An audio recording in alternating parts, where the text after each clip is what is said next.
Hi there, my name is Susie Powers, and I am an educator. I'm a hairdresser by trade for over 30 years. I'm an educator of 28 years, and I thought I would go through just a little bit of my background, a little bit of my history, so that you understood who I am and why I have a channel and why I'm chatting to you. So, I've always wanted to be a hairdresser. I grew up in my grandmother's hair salon. It was the main floor in her house. It was a full salon, 15 dryers, 7 stations, 4 shampoo bowls. She did shampoo sets and extravagant updos.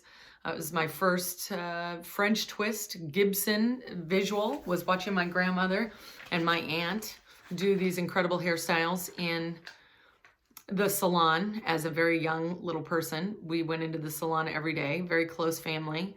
And I was intoxicated by it, all of it. I loved it, and I wanted to do it my whole life.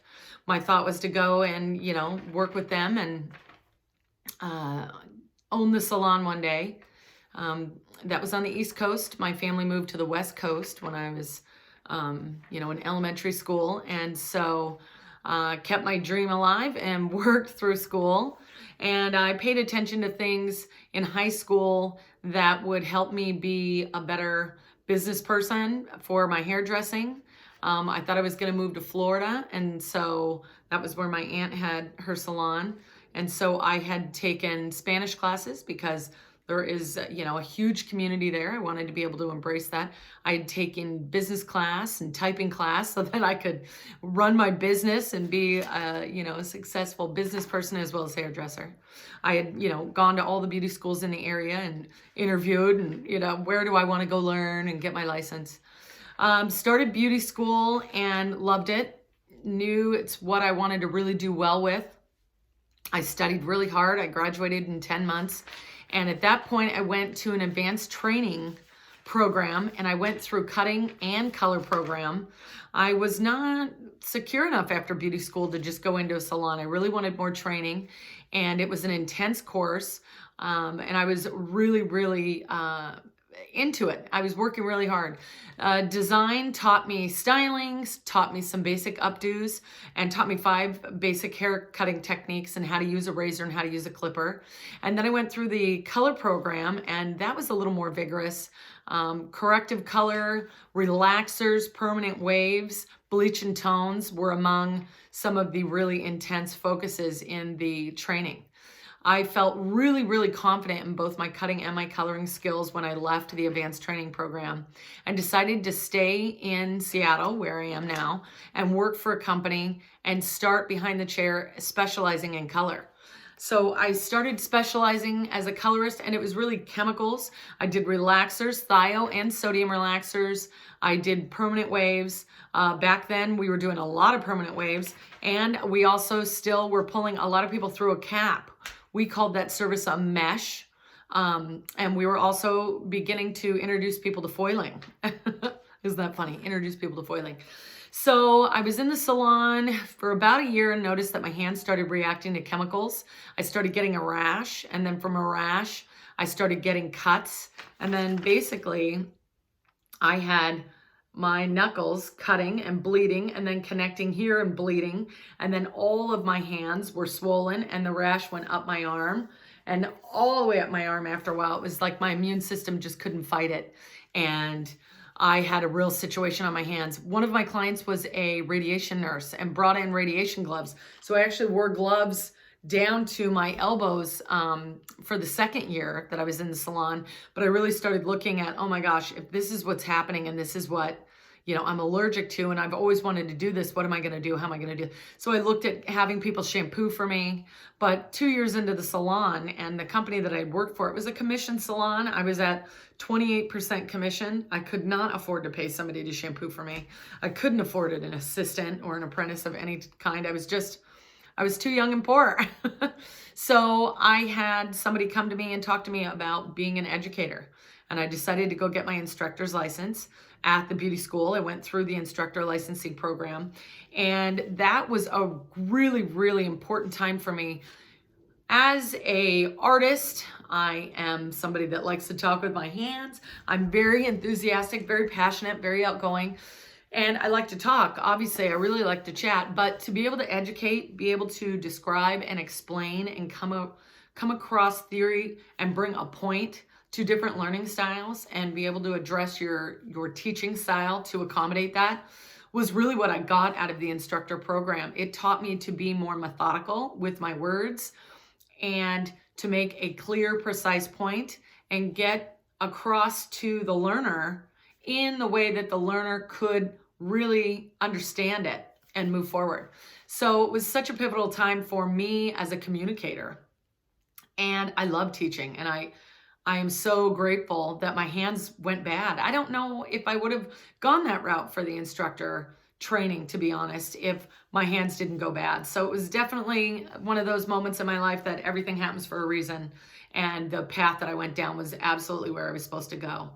I taught at the beauty school level for 2 years, and I will say to this day, that is the hardest job I've ever had to do. Every beauty school instructor out there knows exactly what I'm saying. Woo! Shout out to everybody out there still working at the schools. It's really difficult.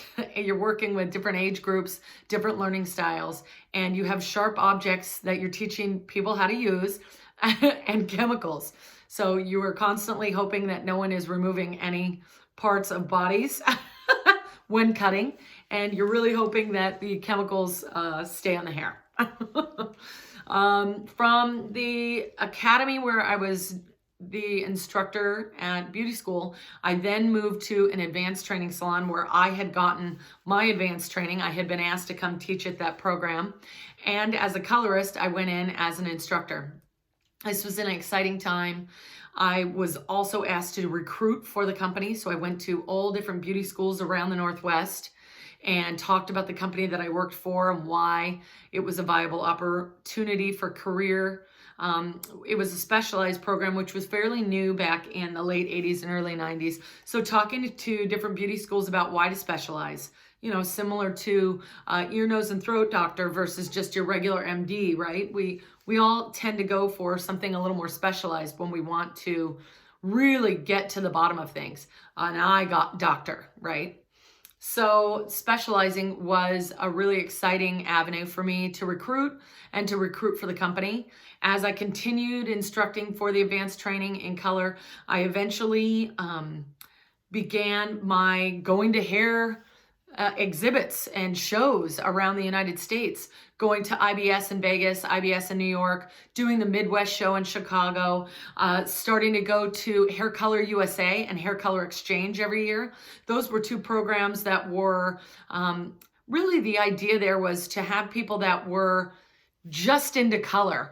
So many hair shows when we go, it's all about the cutting and the styling and the extensions and the makeup, that back then we really were second. The colorists, the specialized chemicals were not necessarily discussed all the time at the hair shows. So they had done those two specific hair shows just to talk about formulating, just to talk about techniques, just to get us all in a room and share, different color stories, corrective color scenarios, red formulas, bleach and tone formulas.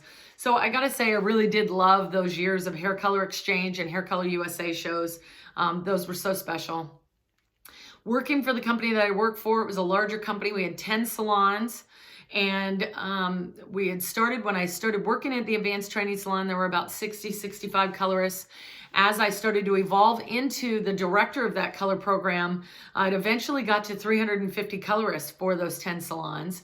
We had a continuing education program along with a group of educators that I was lucky enough to train and develop programs in relaxers. We had a relaxer certification program. We have a permanent wave certification program. We had a thermal straightener, a Japanese straightener, certification program. We had a balayage certification program. And so I had trained all the instructors in each topic. And then we had certification programs put in place for the artists to be able to come through, learn the information, and then test out so that when they were in the salon, they were working in a timely manner and they had experienced all the different scenarios. So there wasn't a learning curve happening on a paying client.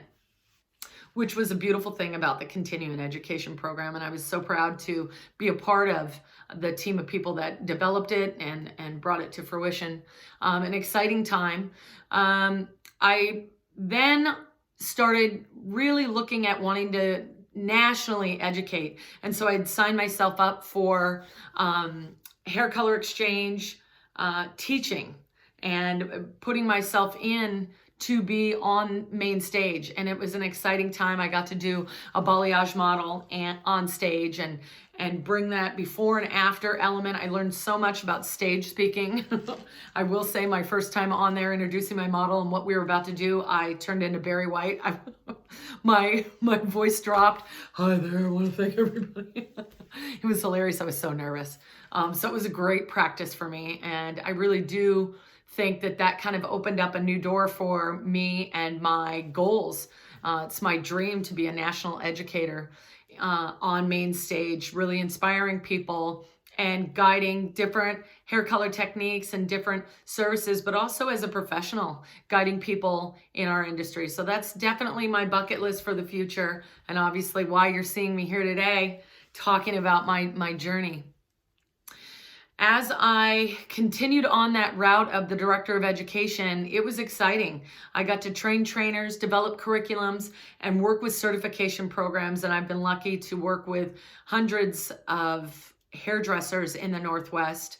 I left that company after 25 years and began to lease a station and start my national education program, Susie Powers Hair Color Education.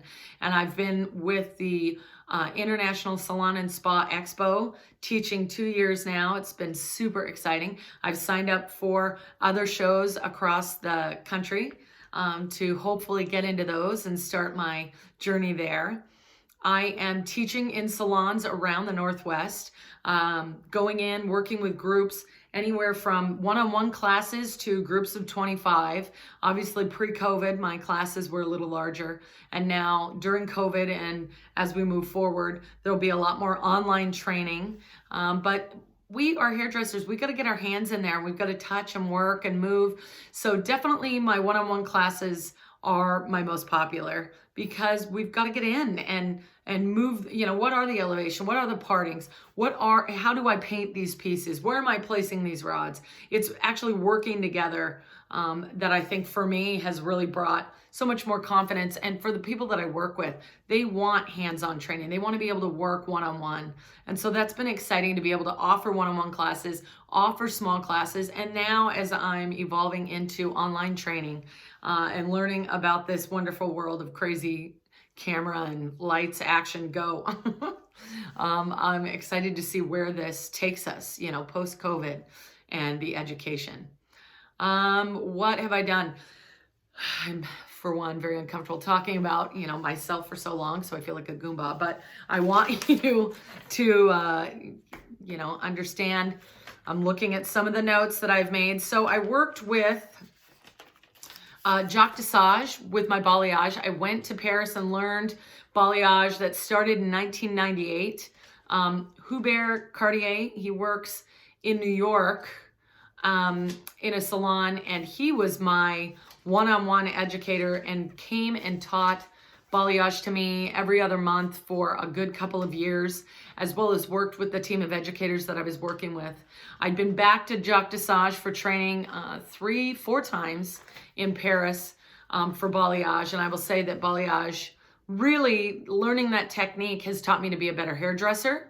I will always say that I was a very strong technician when I was foiling, and as I learned balayage, it taught me to step back and look at how the hair drops and falls and moves, and definitely has made me a more solid hairdresser all the way around. I have trained with Mazzani's educators on the Mazzani program. That was an exciting time. I've worked with Olive Benson. She's developed international textures. If I understand correctly, Olive Benson has pretty much been a huge part of the sodium relaxer and thioglycolate world. She's passed away now for a few years, but she has educated so many of us, an intense informer of, you know, knowledge. She knows everything about the chemical, and it was a wonderful time working with her and being able to do hands-on and actually see her move through a head of hair and how she addresses the consultation. That was wonderful learning for sodium relaxer for me. And styling, learning how to blow out, how to use a blowout comb, and how to work styles, how to wrap the hair. That was an exciting time for me with Olive Benson. I worked with Miss Yuko and instructor Mayumi at the Yuko Systems in Torrance, California. I got to go and train and learn the Japanese straightener. It's an intense service. It takes hours. And a lot of respect for the chemical and a lot of respect for how to place and work and move the hair. I learned a lot about traditional steps for a service and being really, really adamant about hair analysis leading every decision. That was really exciting training for me with the Yuko Systems and that team. I learned a lot. I was lucky enough to go work with Carol Montgomery at L'Oreal in Paris. Carol Montgomery for years and years was the developer of all L'Oreal education, and I was lucky enough to follow her for a day or two in Paris. She was in lead of a corrective color educational video and brought people from different salons in different countries together to talk about how they work through a corrective color process. And I was lucky enough to be a part of that and got to meet people from all over the world. And we did a video together. It was exciting. I'm always thankful for my time with Carol.